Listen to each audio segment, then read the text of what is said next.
के estimation. This is Akansha Sahu and today we are here to discuss on our today's topic which is budget. First of all, let me know you that what is budget. Budget होता क्या है? Budget अगर हम एक simple सीधी भाषा में बात करें तो बजट वो होता है जो हम एक एस्टिमेशन लगाते हैं, हम एक अंदाजा लगाते हैं किसी भी महीने में, किसी भी साल में कि हमारे इनकम कितने हैं और उस हिसाब से हमारे एक्सपेंसेस कितने हैं.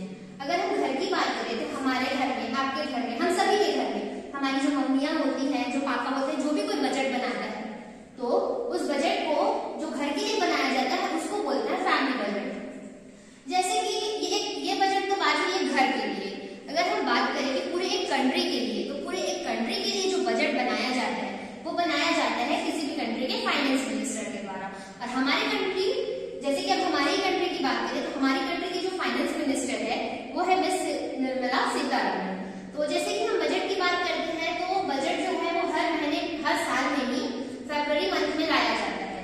पर अगर हम बात करें तो जो बजट है वो पहले फरवरी मंथ के लास्ट में लाया जाता था. जो बजट का जो रिलीज डेट होता था वो पहले फरवरी मंथ के लास्ट में होता था.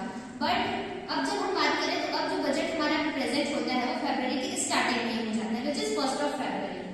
और ऐसे ही हम अगर बजट प्रेजेंटेशन के टाइम की बात करें तो पहले जो बजट है उसका जो प्रेजेंट होता था हमारे गवर्नमेंट के द्वारा उसका टाइमिंग था 5 बजे.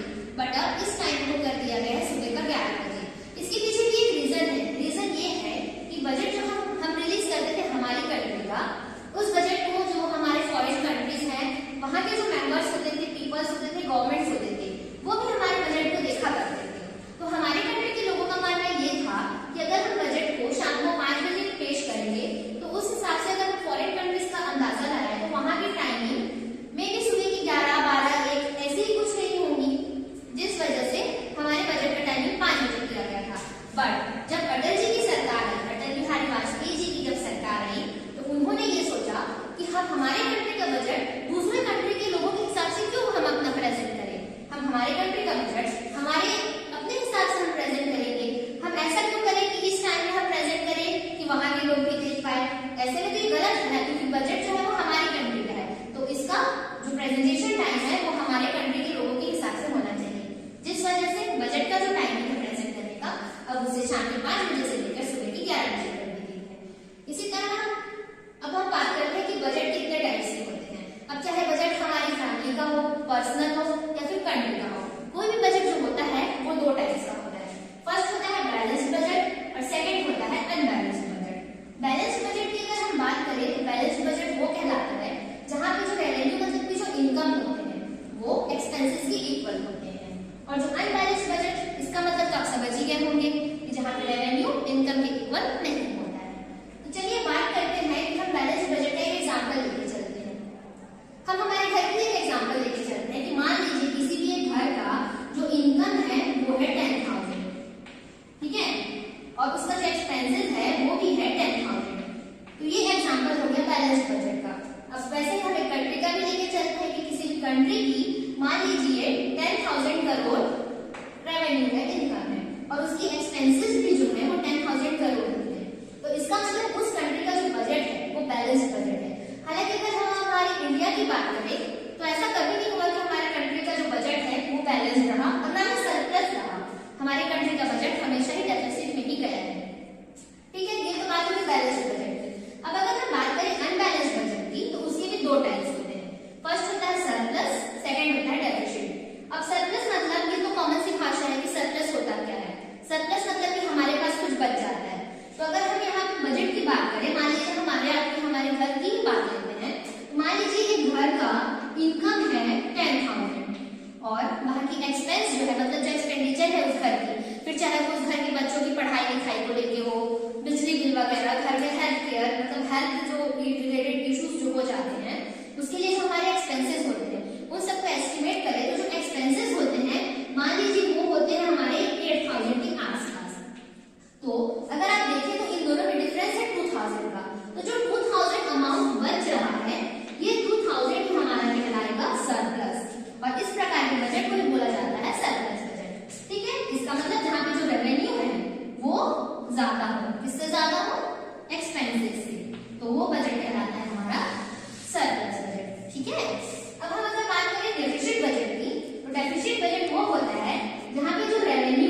जैसे कि यहाँ पे ये था हमारा इनकम और ये था हमारा expenses.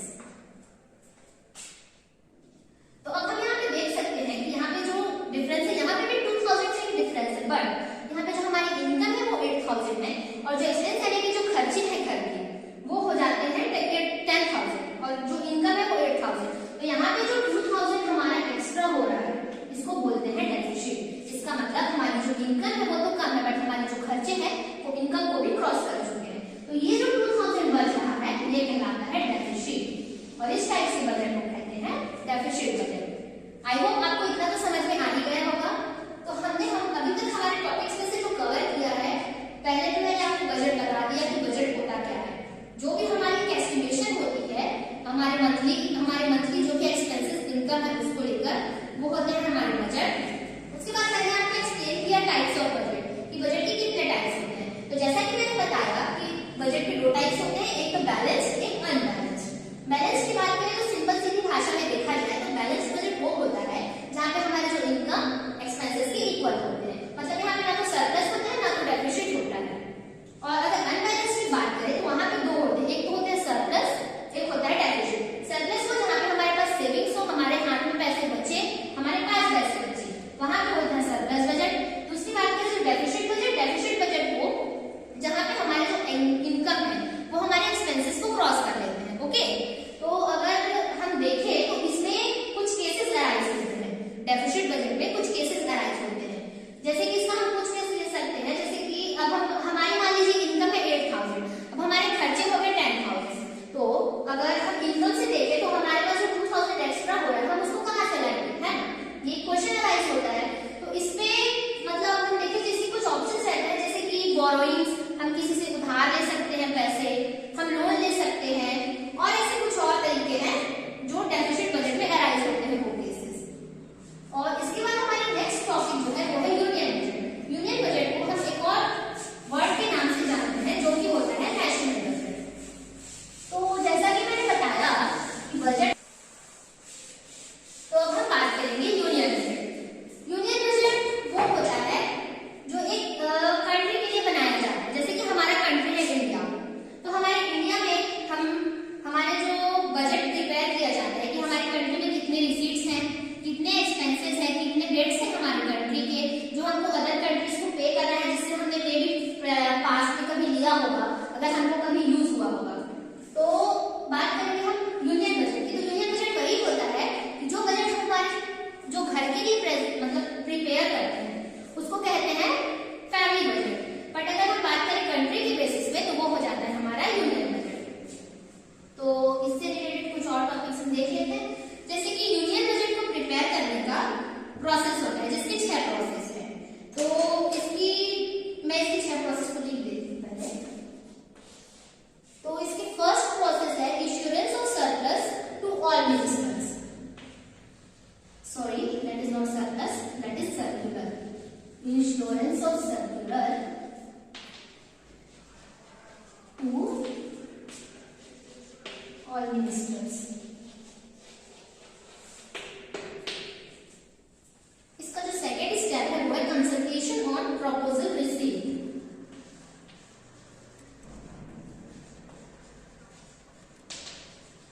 On proposal received. Third step की बात करें तो वो है allocation of revenues.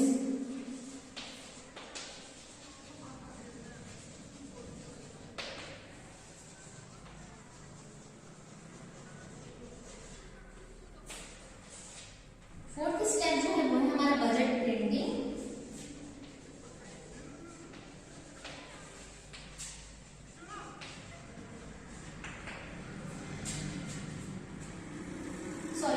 Fourth step हमारा है pre budget meeting.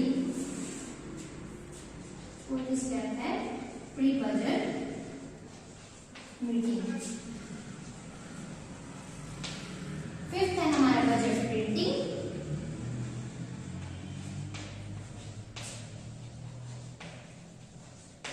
And sixth and last है हमारा प्रेजेंटेशन ऑफ द बजट।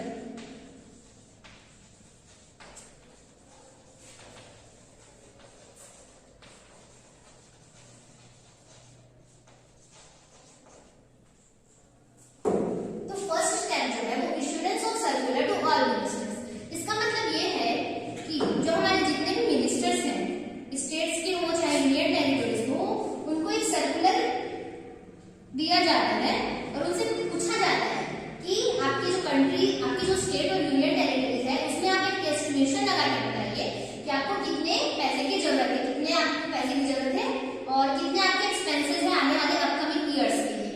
ये हो गया हमारा फर्स्ट स्टेप। सेकंड स्टेप होता है consultation on proposal receive. First step में जो सर्कुलर भेजा जाता है सारे मिनिस्टर्स को, उनसे जो रिसीव प्रपोजल जो आता है, मतलब वो जो देते हैं कि हाँ हमारे इनके इतने एक्सपेंसेस हैं, हमारे स्टेट के लिए, हमारे यूनियन टेरिटरीज के लिए ये सारे डेवलपमेंट के काम करने हैं जिसके लिए हमें इतने पैसों की जरूरत है, वो होता है हमारा सेकंड स्टेप। तो वो जो हमारा उनसे स्टेट मिनिस्टर से जो रिप्लाई आता है उस पे एक कंसल्टेशन किया जाता है कि उन्होंने जो भेजा है क्या हम उतना जो कंट्री है वो दे पाएगा कि नहीं। उसके बाद थर्ड स्टेप होता है एलोकेशन ऑफ रेवेन्यूज। मतलब कि एलोकेशन ऑफ रेवेन्यूज का मतलब ये है कि सारे जो रिकमेंडेशंस सारे स्टेट मिनिस्टर्स के पास आ जाते हैं, स्टेट मिनिस्टर्स के थ्रू आते हैं गवर्नमेंट के पास, उसको जो फाइनेंस मिनिस्टर है वो देखती है और ये डिसाइड करती है कि हाँ हमें कहाँ से पैसे लाके, कहाँ से पैसे एडजस्ट करके हमें इन सारे जो रिकमेंडेशंस आए हैं उनको हमें देना है। उसके बाद फोर्थ होता है pre budget meeting. Pre budget meeting में ये होता है कि जो फाइनेंस मिनिस्टर होती है वो इस मीटिंग को हेल्प करती है, जिसमें से जो हमारे स्टेक होल्डर्स वगैरह होते हैं उन्हें बताया जाता है कि हाँ हमें हमारे जो कंट्री है उसके स्टेट मिनिस्टर से ये मिले हैं एस्टिमेशन बजट के, जिसपे वो लोग मीटिंग करते हैं। उसके बाद फिफ्थ स्टेप जो है वो है बजट प्रिंटिंग। सारे मीटिंग्स हो जाती है, वो लोग अपना मीटिंग कर लेते हैं अपने पार्लियामेंट में कि हाँ हम इस कंट्री को इतना दे सकते हैं, इस कंट्री को इतना नहीं दे सकते, जो भी उनके डिसीजंस होते हैं वो होता है बजट प्रिंटिंग।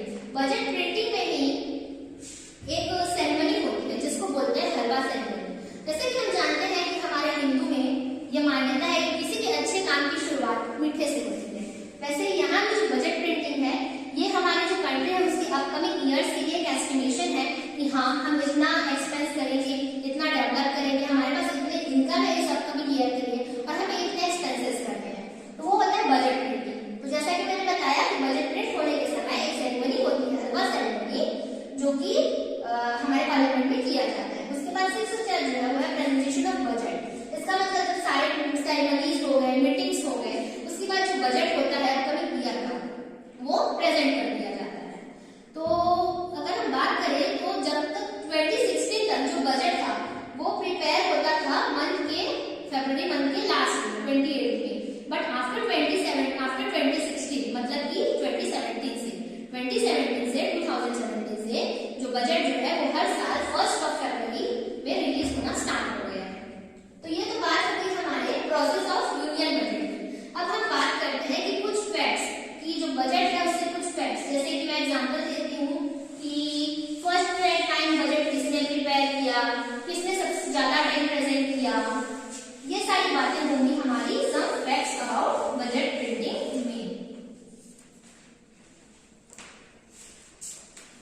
तो अब हम बात करते हैं सम फैक्ट्स अबाउट बजट, मतलब बजट से रिलेटेड कुछ इंपॉर्टेंट फैक्ट्स। तो बात करें कि बजट की, कि बजट जो है वो फर्स्ट टाइम कब आया था, तो बजट फर्स्ट टाइम आया था 1860 which is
बोला जाता है?